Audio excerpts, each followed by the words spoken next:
Eğitim sistemimiz Batı standartlarına uygun bir şekilde inşa edilmeye çalışılmıştır. Bu da beraberinde büyük sıkıntıları getiriyor. Bu hususta ilgili geçenlerde Sayın Cumhurbaşkanı'nın belirttiği eğitim sistemi inancımızla uygun değil açıklaması gerçekten eğitim sistemimizin yıllardır insanımızın, toplumumuzun inanç değerleriyle tamamen zıt bir şekilde sürdürüldüğünü gözler önüne sermektedir. Ve her gelen Milli Eğitim Bakanı'nın işte eğitim sistemi sorunludur demesinin belki de altında yatan gerçek neden eğitim sistemimizin inancımız doğrultusunda inşa edilmemesi, inancımızın eğitim sistemimizin içerisinde görünmemesidir. Yeni neslimiz çok büyük bir tehlike altındadır. Zira eğitim sistemi içerisinde tamamen seküler bir anlayış hakimdir.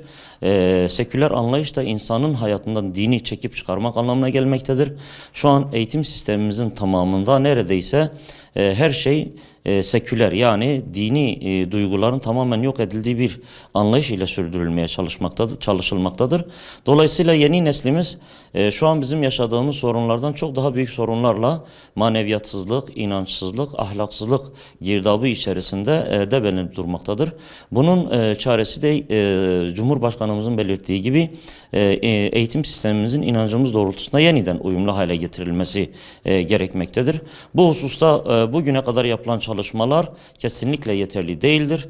Bugüne kadar atılan olumlu adımları takdir etmekle beraber bu adımların kesinlikle çok yetersiz olduğunu söylememiz gerekiyor ki bugün artık okullarda okul seviyesine kadar inen uyuşturucunun, efendime söyleyeyim, insanların artık namaz nedir sorusunu sormaya başlaması insanımızın inançlarından ne kadar uzaklaştığını göstermektedir.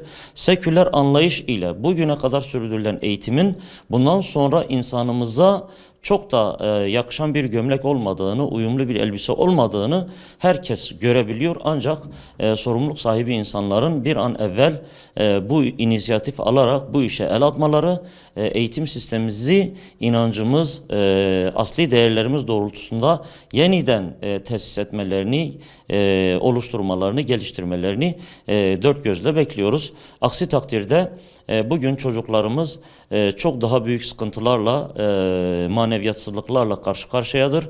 Dindar nesil özlemleri daha birçok bahar sonraya ertelenmek gibi bir riski barındırmaktadır. Bunun önüne geçmenin en temel yolu Sayın Cumhurbaşkanı başta olmak üzere Milli Eğitim Bakanımız ve ilgili herkes elini taşın altına koyarak inancımız doğrultusunda eğitim sistemimizi yeniden oluşturmak adına adımlarımızı atmalıyız.